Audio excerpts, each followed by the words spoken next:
Right now, I have with me the award winning speaker whose mission is to make all matters of mental health relatable. I'm very happy to welcome Ross Szabo. Ross, hello. Hey, thanks so much for having me. It's great to be here. It's great to have you. You speak about mental health. Can you tell me more specifically what you talk about when you talk about mental health and what matters most to you? Yeah, sure. So I'm not just a speaker. I actually am a wellness director at a school for students in grades 6 through 12 called Geffen Academy at UCLA. And our whole vision is to teach mental health the same way we teach physical health. So at our school, we have a program from grade 6 through 12 where students learn about their mental health once a week, every week from grade 6 through grade 12. It's mandatory. And our whole goal is to really change the education system. So outside of the school, I have my own company called Human Power Project and have a curriculum that's used worldwide by over 200,000 students. But it's that same mentality of like, how can we actually build these skills from a young age the same way students would learn about their physical health? That's amazing. I think that we're starting to turn our lens a lot more closely to mental health in teens and in kids. What are some of the sort of premier or primary issues that you see coming up for kids these days? Well, I think it's like what a lot of other people have said already. There's anxiety, there's depression, there's more interest in mental health, but it doesn't necessarily translate to them knowing what to do about it. Like I thought that segment where Yara and Taraji were talking about how more young people are involved, but Yara was saying like, "Oh yeah, we're involved, but like we don't always know what to do." And I thought like her strongest point was we keep telling kids to seek help, but a lot of times like help isn't accessible in the way it's needed. And so I always approach it from a place of like, we didn't just tell people with physical health disorders to go to the doctor. We also taught them how to exercise, how to eat right, and how to take care of their body. And so I think it's really important to do the same thing with their minds from a young age. Yes, if you need help, by all means, try and get it. But here are some things you can do to actually take care of how you communicate, what your relationships are like, how you cope, and how you build your mind. So, what you're talking about are like actual tangible tools that you can give kids and teens that they can utilize when they get dysregulated, when they get stressed. Mhm. Can you give me a little bit of a sort of cheat sheet on some of those tools and what are the sort of most popular go-tos?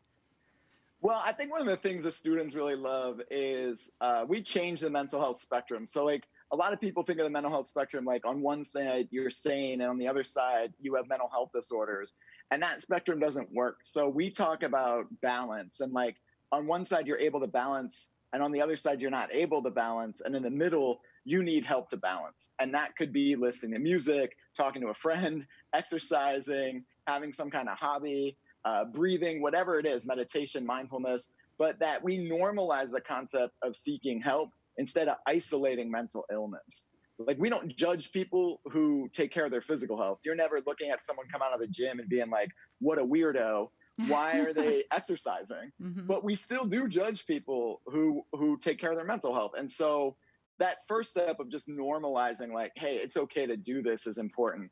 And then after that, we do a lot with how to utilize good stress. Like when most people hear the word stress today, they immediately think of bad stress. It's debilitating, it's shutting them down.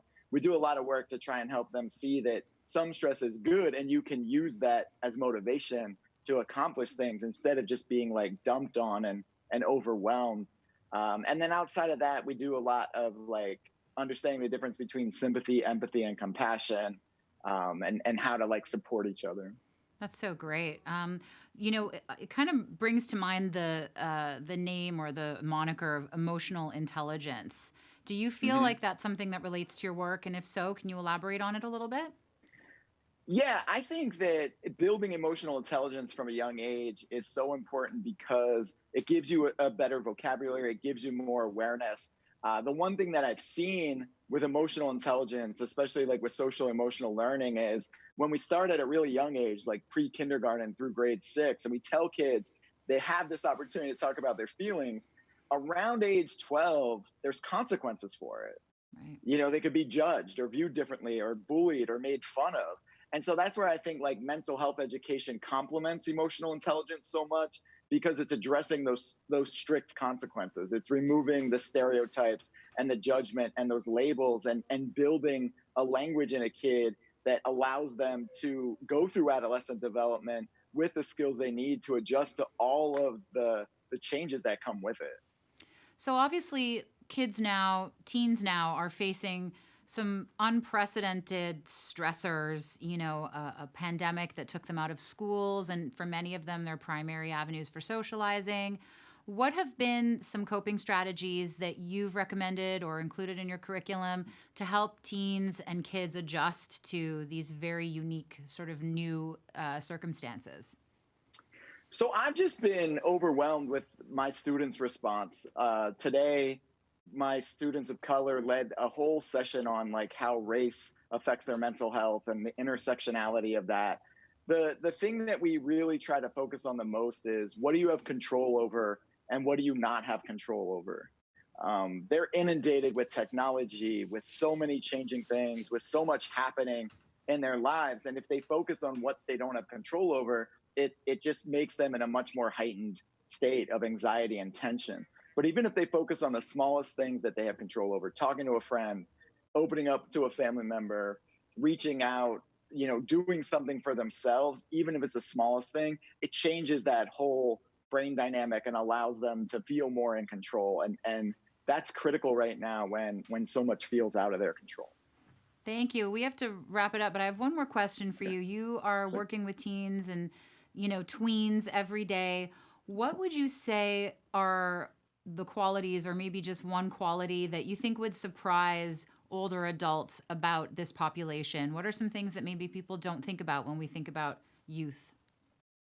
sure, yeah, and I'll sum it up in a quick way. I do a lot of work with the Matthew Silverman Memorial Foundation, which has a PSA on Stronger Than You Think, and we go into schools in LA. And one thing that I think is just so powerful is that kids want to be engaged with this. They want to know, they want to be able to help, and they want to be able to support each other.